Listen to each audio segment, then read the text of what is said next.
visual here, sorry. Pardon my Awesome. hands. Do it. Do it. We ready? All right. Well, thanks for joining us. So, could you please tell us about yourself? My name is William. I'm an enrolled tribal member from the Round Valley Indian tribes. I'm a father, I'm a son, a friend. I work full-time as a mental health counselor. I've been trained as a social worker, and this is my story. What experiences and areas of expertise can you share with us? I'm a formerly incarcerated person. I'm a suicide survivor. I worked in corrections from 2016 to 2020.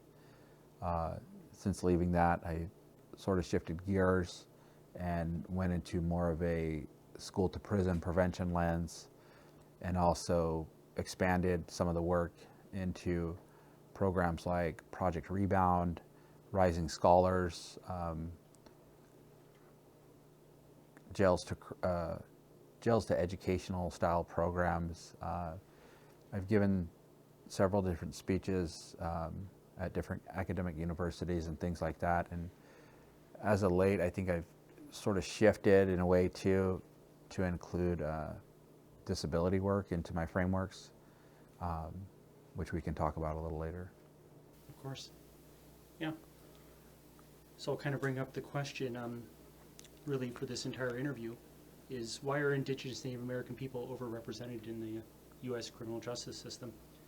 And to kind of build off of that, what do you think are some of the challenges that Native American Indigenous individuals face in the criminal justice system? Well, the question in itself, right, is really multifaceted. Some Indigenous communities are absolutely thriving. Extremely stable business people with infrastructure to support them, and others not so, right? When we look at the why and the how, that's also multifaceted and rooted in so much. One of the reasons, I believe, is locationality. Native American communities, Indigenous communities, at least in the lower 48 and Hawaii and Alaska, they weren't given prime lands like the San Francisco Bay Area. They weren't given the Sacramento Valley or the Los Angeles metropolitan area. They were given land that wasn't useful.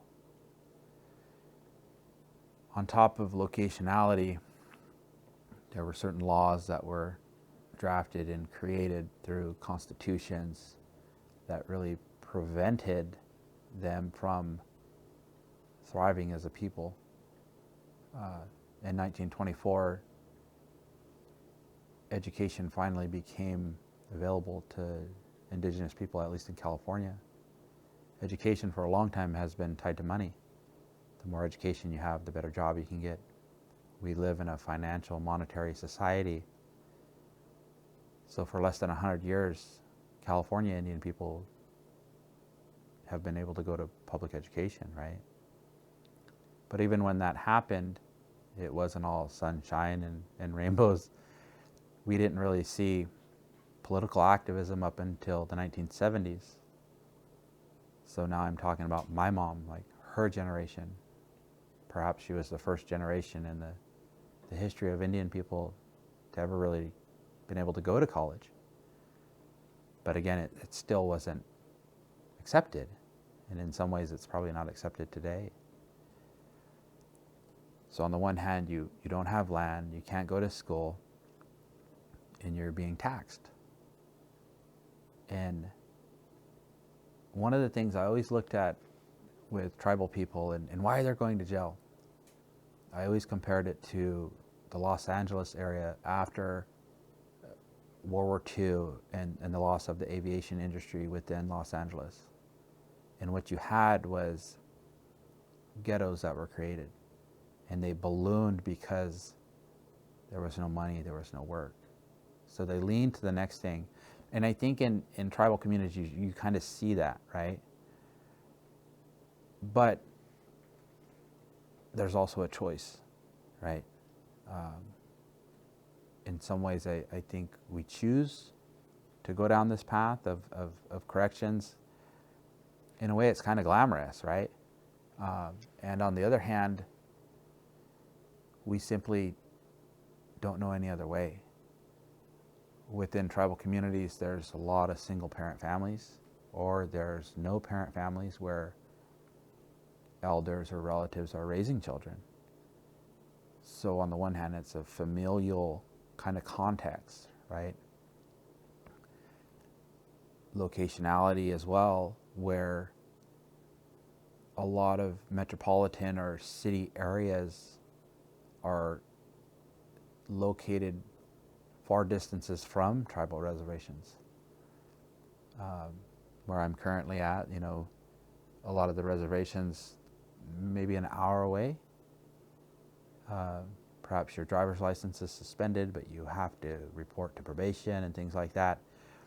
So it's just hard sometimes to get out of that system, coupled with substance abuse and alcoholism, generational trauma, historical trauma. When you look at like the adverse childhood experience, it's probably a 10 out of 10. So to get out of that sometimes is difficult. So William, you touched on kind of locationality and historical trauma and socio-economic factors and stuff like that.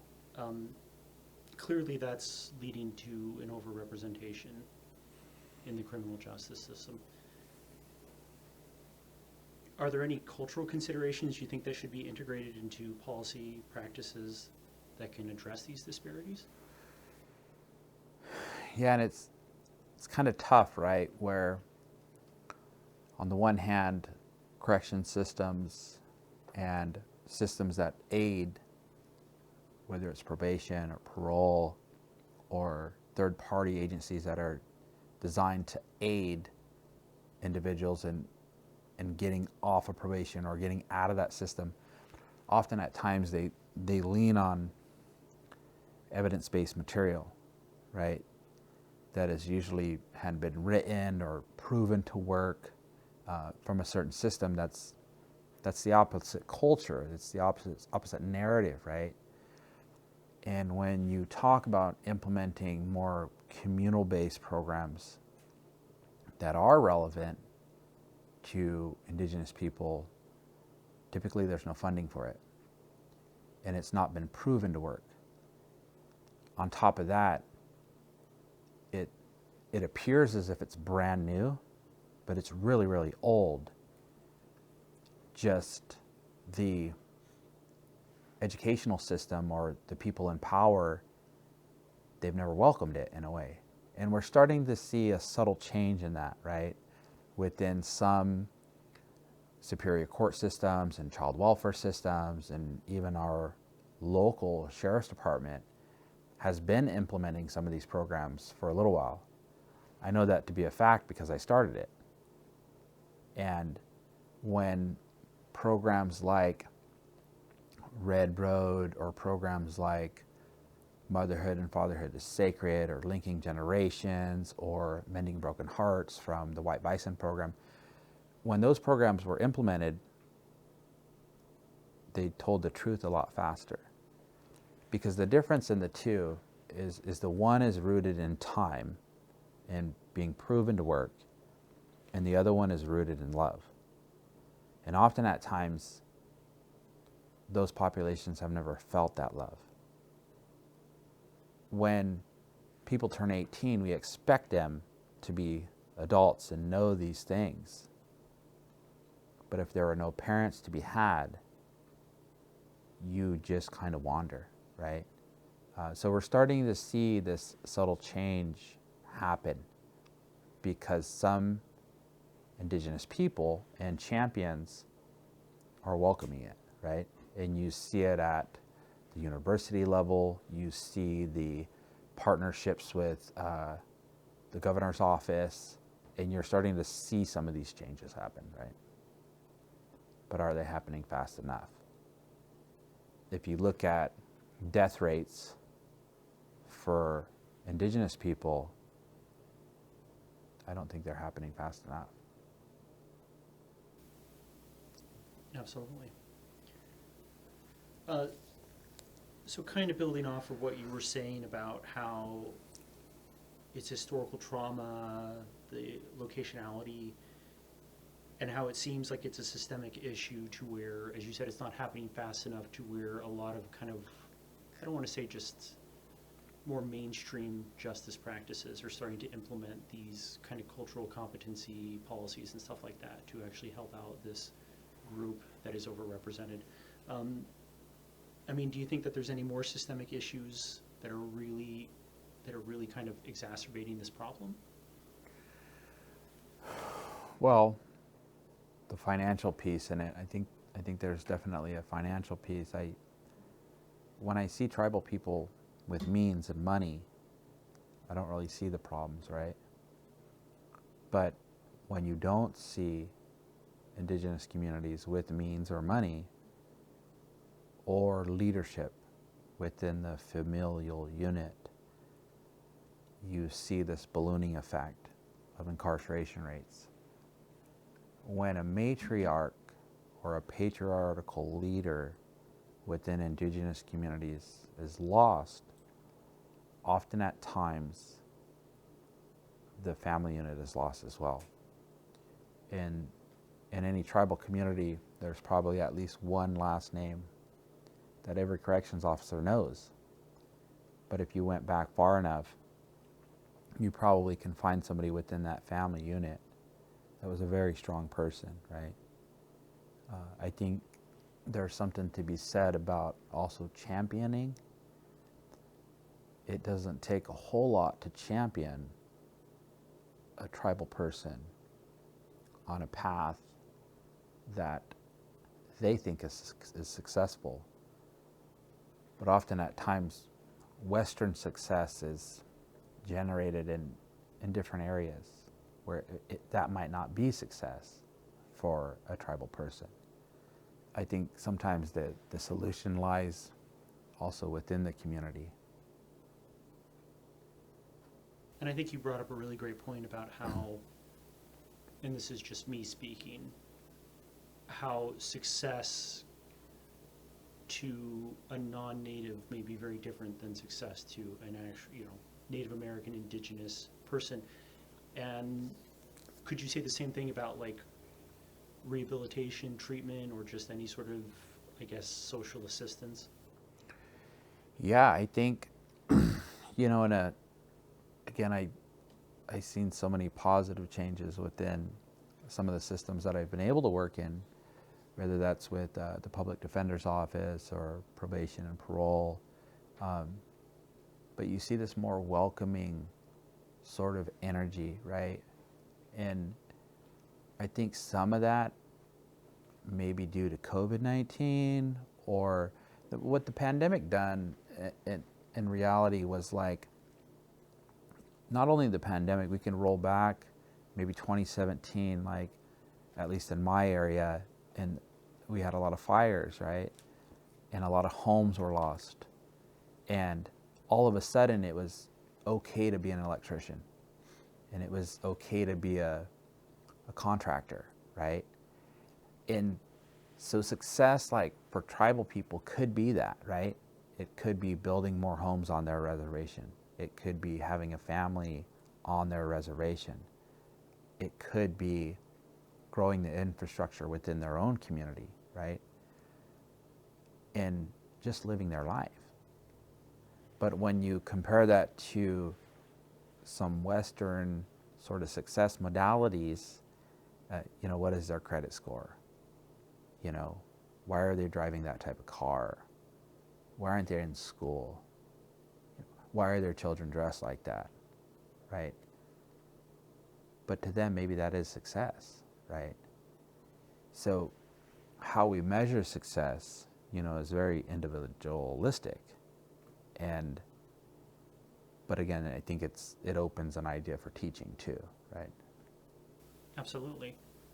And I mean, correct me if I'm wrong, but it just seems like to me, from my perspective, that because you're talking about all these variable factors, historical trauma, locationality, lack of money, monetary issues, that it seems like whenever there's any sort of, I don't want to say disaster, but any sort of like social hiccup to where it affects the community, it becomes like this cascading effect to where it's just like, well, how can we adapt to that? And maybe that's more of like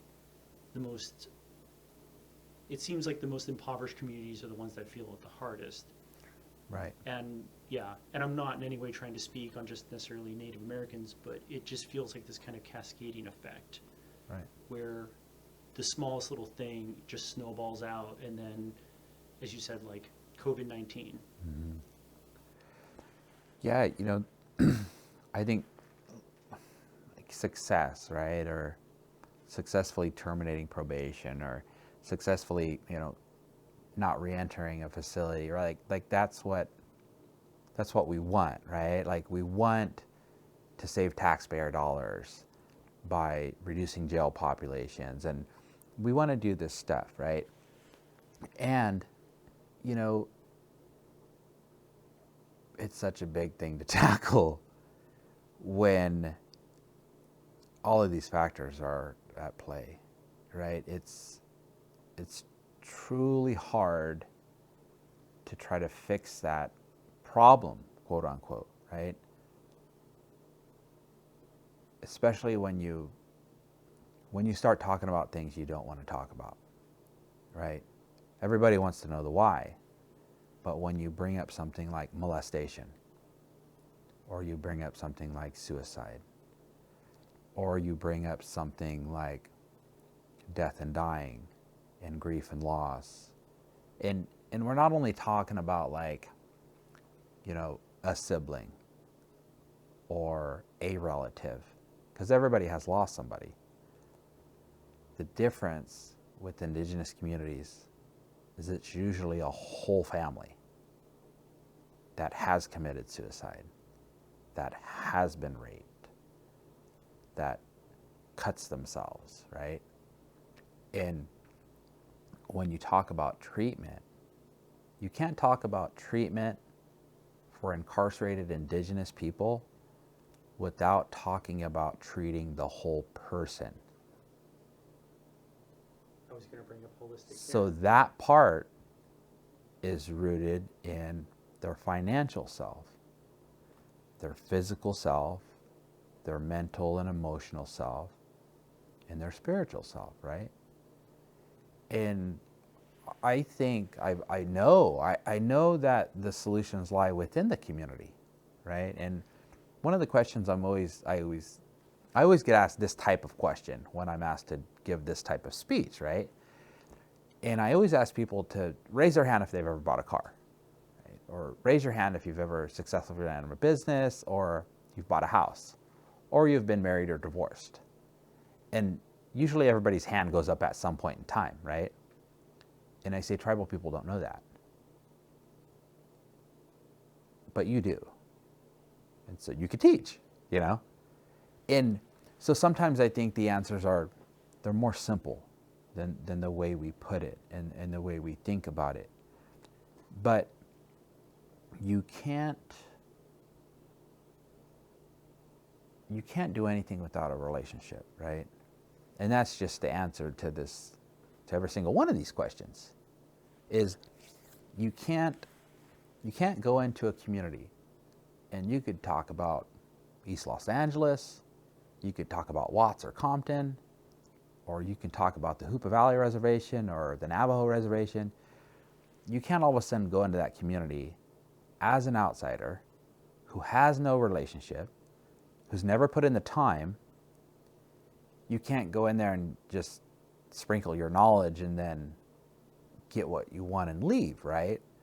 So some of the most successful champions that I have seen work with Indigenous populations, they've put in the time.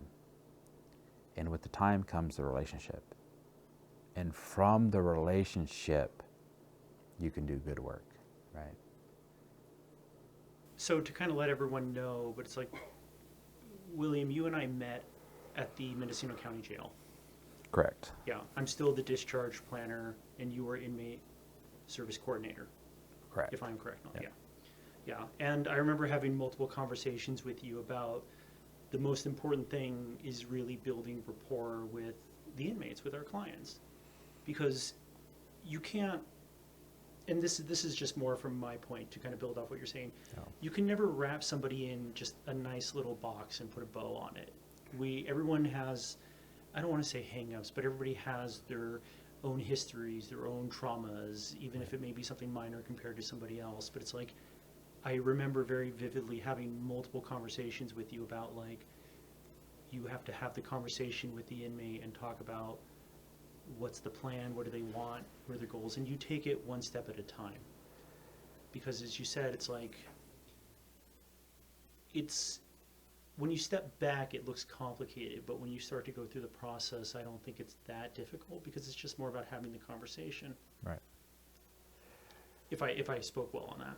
Right. And like, you know, after you meet an individual, you know, and, you know, say they want to go into construction, right? Or, so within construction, there's math, there's science, and then what's in your community that can support that idea? Even if you're good in construction, you still need your teeth cleaned. And the work's pretty hard, so you might need to see a chiropractor. You might need some additional resources. And I want you to retire really well, right? So I know a CPA, and I know a 401k plan you can look into, and you could build another one at a bank, right? So one of the difficulties in working effectively too is, in a way, we work against Western education and training. Because on the one hand, Western education teaches you to not tell your story, because then you're, quote unquote, creating instant intimacy, and you're cheating your way through this therapeutic process. So you need to be more rigid and robotic, and that's kind of what some of the training tells you, right? But how are you going to get rapport that way? If you only had 1 week or 24 hours to work with an individual before they successfully completed suicide, would you be willing to break that rule, right? And I was, right? Like, I tell my story, and I've never been afraid of telling my story. And I really don't care what people think about me if they hear I'm a recovering drug addict or an alcoholic, right? Inside the correctional facilities, one of my jobs was doing the death notifications. And if you've never done that, right? If you've never had to get somebody and tell them that you're sorry, but you were informed, their son, their daughter, their mom, their brother, their grandma, grandpa, their wife, their husband. If you've never had to do that, then you don't really know how it feels. But the feeling associated with that, at least for me, was anger, right? I was really angry at health clinics and nonprofits to do mental health counseling, or educational systems, or family systems, because it happens a lot, right? So whatever and it really kind of shaped my lens as a practitioner, right? Now I kind of say I work from a death and dying prevention lens. So if that means I'm going to cuss to get my point across, then I'm going to fucking do it. Or if I'm going to disclose my story, or be vulnerable, or get my job done without getting my job done through another person's lens and voice. But all the while, I'm creating this plan in my head, right? And the plan is not my plan. It's their plan with my training and resources that I've acquired over time. Because if I do get this individual into school, I also know that there's a mental health counselor there that they can maybe see if they had to. I also know there's a gymnasium there that they don't have to pay money for, right? So I'm selling multiple ideas with one idea. And usually that idea is rooted in more of an indigenous-based treatment modality with resources available in the community, right? I totally went on a tangent No, in that one. I love it. Yeah, yeah. Next one. Yeah. Okay. So just kind of going through some of these, but it's like, you know, and a lot of them I know we've kind of touched on them, stuff like that. Because obviously, as I said, we both worked in the incarceration system. Right. No That's worries. that's a TikTok notification. We got to include that. Yeah. Yeah. We're good. We're just kind of shooting from the hip. I'm liking the kind of more lax tone. Yeah. Because I know we talked about systemic issues and stuff like that, you know, that kind of, I use the term like cascading effect and how you're just like, you know, it seems like it's a fragile like system at times, you know, and if you're not one of those lucky people who like, hey, getting land in like San Francisco, it's like, hey, this is like really nice compared to Covelo where there's not much resources Right. comparative.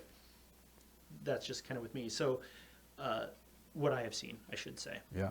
So beyond that, are there any sort of like specific policies that you think lead to it? I don't mean to like put you on the spot, but just like you think ones that are just like, oh, this one very in particular like causes a lot of recidivism or incarceration rates with Native American Indigenous people. Yeah, I don't think you could narrow it down to one in particular for every one individual, right? But I think I could speak to this sort of analogy that I always had. If you were truly to work a reentry style recidivism prevention program based on the policies within your community, right? Everything had to be right. And what I mean by that is it had to be the right time for the individual in question, right? Male or female, it doesn't matter, youth or elder. If they're incarcerated or in a post-release program, their housing had to be right at the time. They would have to have the right attorney. They would also have to work with the right corrections deputies. Often at times we don't give corrections deputies enough credit, but when there are no service providers around, they are the counselors. They're the eyes and the ears of the place, right? So you can be positive or negative. Same goes for educators, right? Same goes for helping professionals. But if the individual was truly in the right place at the right time and they had the right people around them, you could work within the policies, right? I think I was successful when I worked in corrections, and I think one of the ways why I was successful is because I really embraced California Title 15 mandates, right?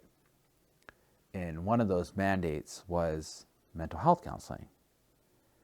But it didn't say you couldn't do this or you couldn't do that. It was just sort of a blanket canvas of how you can do it. And I wanted to come at it from very non-traditional formats, right? And the individuals with at least 10 years of experience in a state prison system taught me that. When we were talking about policies and procedures and programs, I wanted to do things like moral recognition therapy. I wanted to do things like cognitive behavioral therapy. I wanted to do these really glamorous, nice sounding things because that's what everybody was doing. Ventura County, Los Angeles County, San Francisco County, Sacramento County. So in our little county, I wanted to do that too. And I remember very vividly going down and talking to a section of housing that is dedicated for individuals who had done prison time, right? I don't really like the term inmate too, so I'm really trying to avoid using that because I think it carries with it a condescending, very sort of damning kind of a thing, right? But I remember talking to these individuals, and when I told them this, these are the programs I'm going to do for you guys. And I remember them saying, that's the same bullshit that you do when you hit reception at Folsom, and that's the same bullshit you do when you hit reception at San Quentin. And for 90 days, you do moral recognition therapy, and then you do cognitive behavioral therapy. And I thought, holy shit, $90,000 a year to keep you locked up times 10, I've wasted $1 million in this thing that's been proven it's not working, right? So again, going back to Title 15 and looking at those policies, but then also looking at the policy playmakers within my community, right? Who do I have trust and rapport with? Not only the individuals within the correctional facility, but who's in the public defender's office? Who are the judges that I personally know that can also vet this idea, right? How could I sell this idea? And just roll with it, But you can't narrow one policy to any one individual, I don't think. Yeah. Correct me if I'm wrong, but I think I also remember having this conversation with you, and I know I've had it with some of my cohorts and like even coworkers and all that about like, it's not necessarily a policies issue, even though there is aspects of it that could be reformed and stuff like that. It just seems like it's an issue of counties, prisons, local governments, federal governments, all that, not really adhering to the policies that they have. And you, as I said, you can correct me if I'm wrong in that, but I remember hearing, and I can't quite recall where it was, but there's a lot of counties that actually haven't even adhered to ICWA due to lack of resources or various other more malicious intents. Yeah, I might be dancing around here, but I remember a young deputy once asking me, why do all you guys come in here all the time, right? And I'm sorry, I'm not laughing. and I said, It's well, absurd. what do you mean, And he said, well, there's a bunch of tribal people from Covelo, and you're from Covelo, right? We heard you're from Covelo. And I said, well, yeah, it's a hard place, And he goes, well, what's that mean, And I said, well, have you ever heard of Hitler? And they're like, yeah, Jewish Holocaust and stuff. And I said, well, what about the American Holocaust? And they didn't know what I was talking about. So I said, well, Covelo was formed in the 1850s on a Trail of Tears called the Numcult Trail of Tears. And originally there was one tribe that lived there, and then 7 other tribes were corralled like cattle. And in that process, so many people died, and one of them who made it was my grandpa. That's how I get to be from Covelo, but originally I'm from the Chico area. And what I learned in that moment was how unwilling systems, not just corrections, right? Not just educational system. I mean, how unwilling systems are to embrace the truth. Because the problem with telling the truth is then you're kind of admitting it, right? And at least when we speak of Indigenous communities, we can't speak about the why without bringing up like the Holocaust and the numbers of Indigenous people who were just blatantly murdered.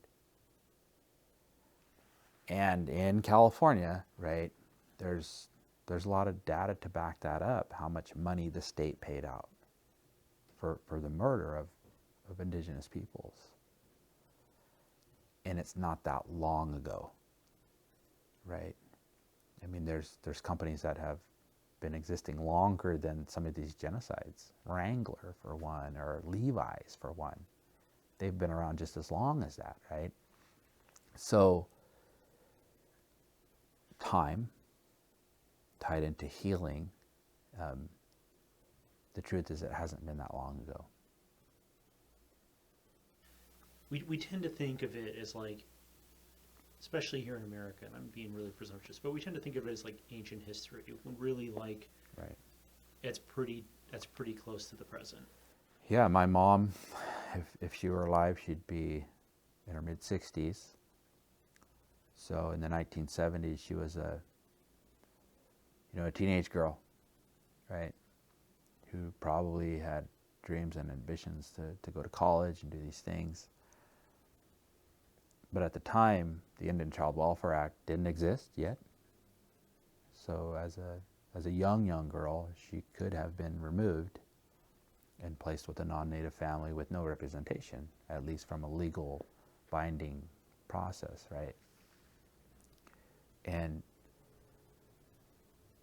you're right when we think of why don't they get over it, right? That's one term I heard in and around corrections and even in and around judicial systems, right? Why don't they get over it, right? But when I say your mom, then it's like, well, don't talk about my mom, right? But for my mom, that was the truth, and I'm only talking about my mom. I didn't even say anything yet about my grandma, who probably went to school in the 40s. Everybody loves somebody. And when you touch on that love, sometimes we get defensive. But through the truth, I think there's healing, right? And I just think we're in a good place and time, to have these types of conversations, right? To amend some of these policies, to work more collaboratively, to really truly embrace a multidisciplinary kind of approach, because that's how you work from a reentry standpoint. I might be a good social worker. I think I'm a good social worker, right? But I know nothing about dental cleaning. And I'm not a chiropractor, but I know it feels hella good when I get my back cracked. I totally understand what you're saying. And I know when I meet with my banker, I feel a little better, right? And I could spend a little more, or I could save a little more, right? And every year around tax time, I'm kind of stressed, but then it works out, right? And so when we think about helping people, right, we have to help them, again, from that kind of whole person approach. In regards to kind of community support and intervention, do you think that there's any sort of like community-based support systems, interventions that could positively impact or cut back on or cut down recidivism? One of the things I think I started to do, and then it never did really kind of take off, but at least in my community here, and I know in communities like Sacramento and in communities like San Francisco, Oakland, where there are Native American health centers who have some of those services I talked about, right? Dental, medical, women, infant, and children. I always wanted to see more Indigenous people incarcerated going to those facilities. Something happens when you work with your own people, right?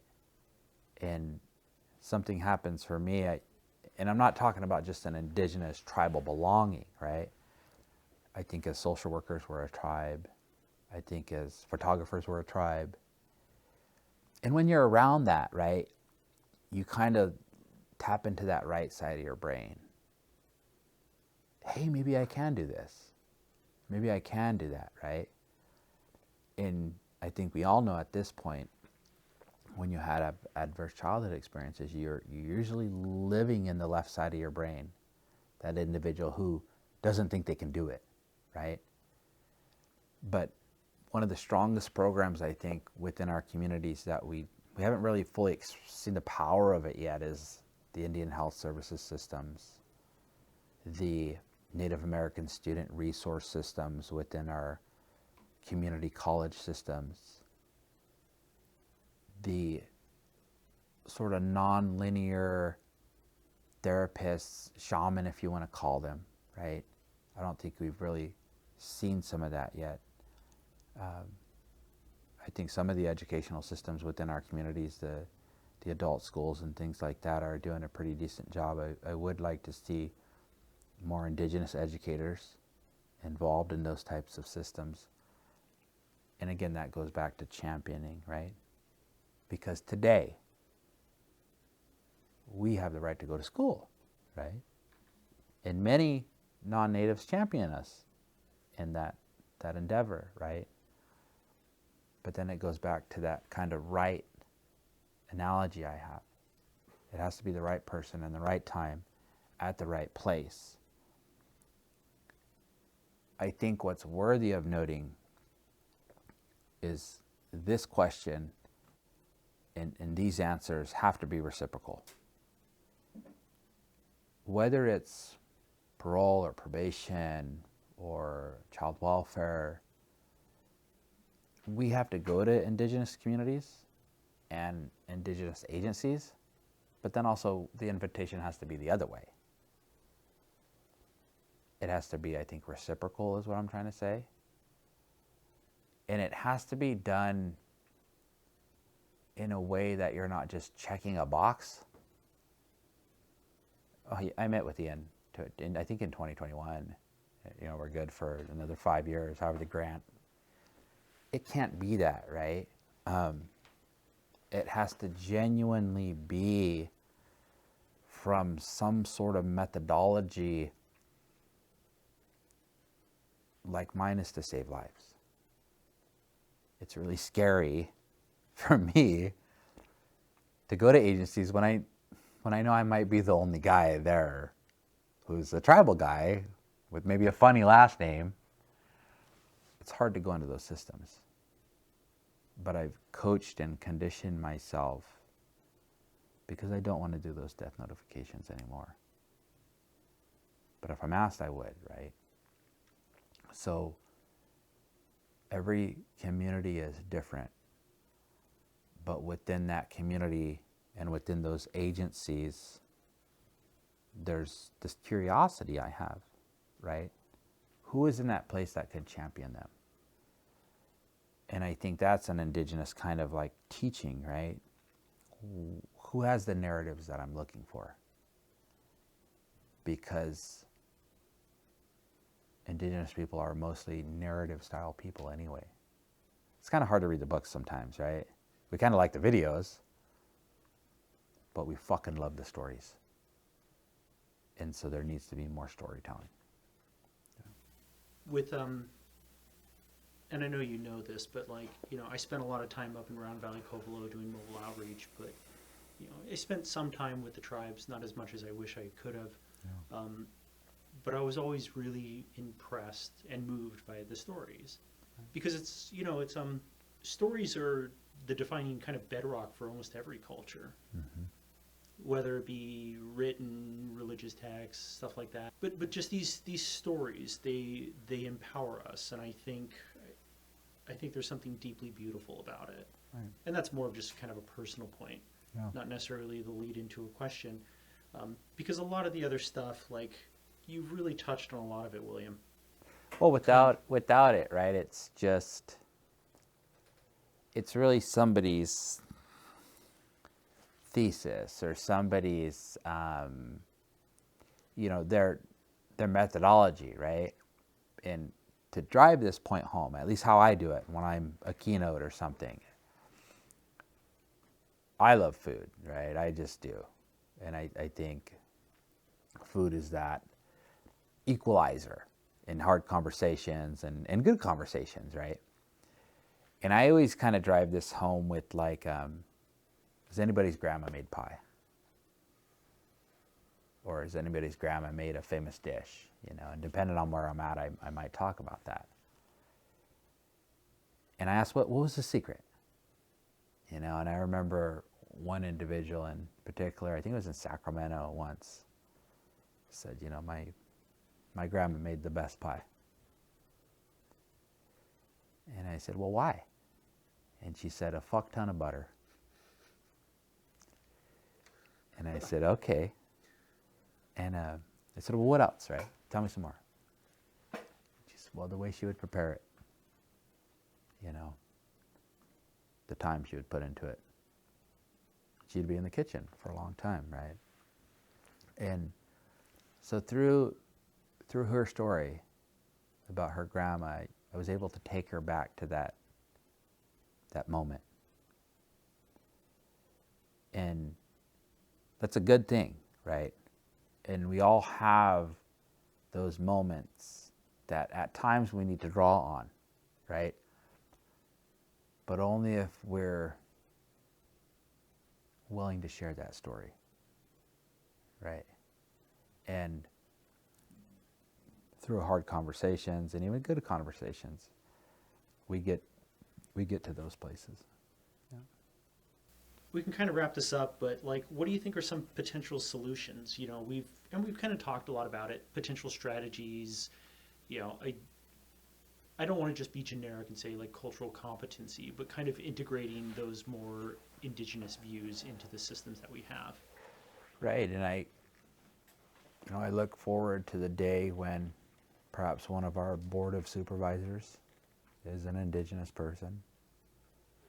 I look forward to I'm happy when I run into some of our corrections officers who are Indigenous people, right? And I am fucking thrilled when I see a friend of mine who's an attorney with Public Defender's Office, when I see her out at Tribal Health and I see non-native educators at tribal events, it makes me happy, right? So the intersectionalities, there's a quote that I like, I think it comes out of Humboldt County, and in the telling and the listening is where humanity meets. Jack Norton, I think. And we're starting to see some of that, right? I think as a community as a whole, we're interested in that death to dying prevention lens, right?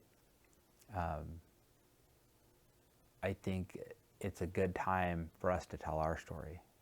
You know, perhaps we are in these places because of our disabilities. And since 1994, right, we can't discriminate against people with disabilities. There's an act for that. But perhaps that was a piece that I think I failed to mention in this interview. But I think some of us have been led to these systems because we've been disabled too.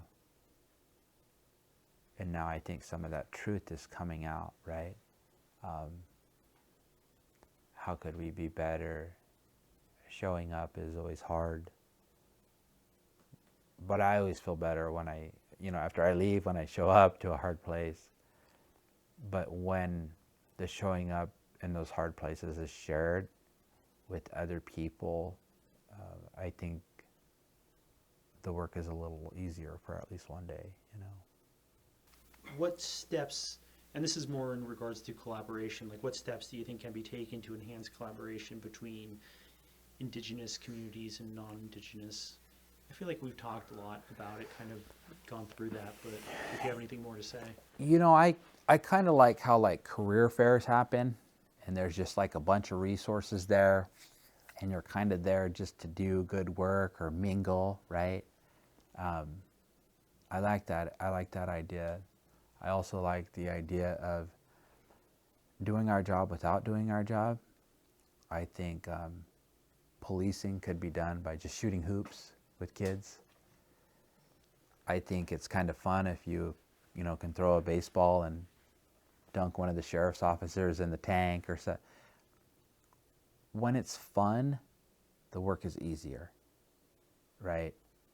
And through showing up, you gain respect, right? In a perfect world, we wouldn't be having this conversation, but we are. I love the idea of educating tribal people. I think there's something magical in that. When you get tribal people into college, for example, or they get their high school diploma, and the kids tell each other, right?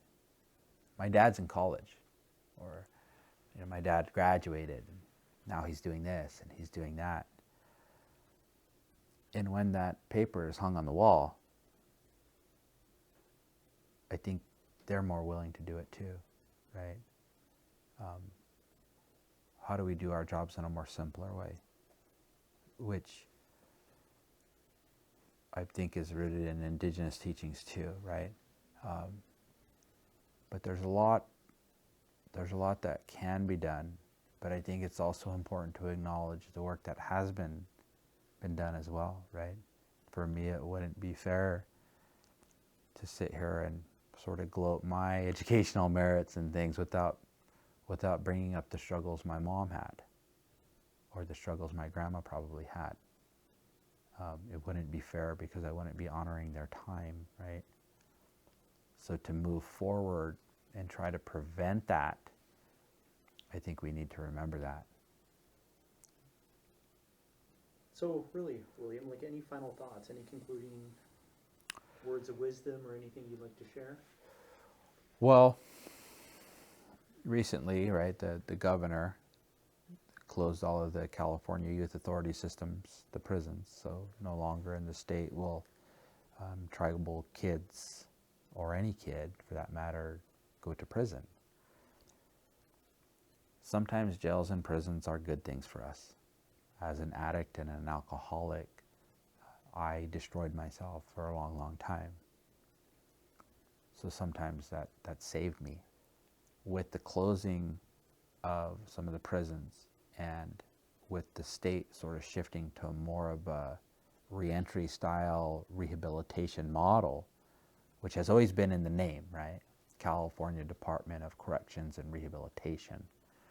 But now we're sort of embracing the R in the name. But what that means for all of us as taxpayers and communal members, or maybe social workers or educators, it means we need to do our fucking job. Like I said, I think I'm pretty good at social work, right? And I can do my part. But it would be foolish to try to do it by myself. So I need those dentists, and I need those attorneys, and I need those chiropractors. They need to be vital key stakeholders in the process and the planning. And I think you have to just do it with love, right? It's going to take time. I like to do it over food.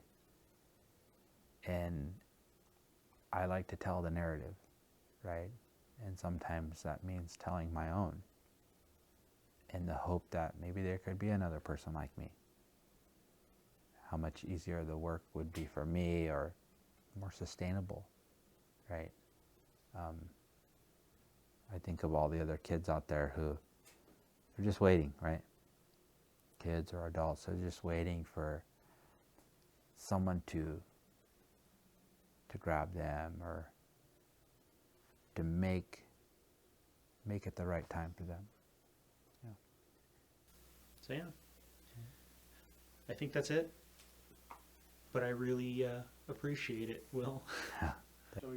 You're supposed to clap your hands. Clap. Hey. Oh no, I thought to end, or you only do that to start. No. See, I'm learning.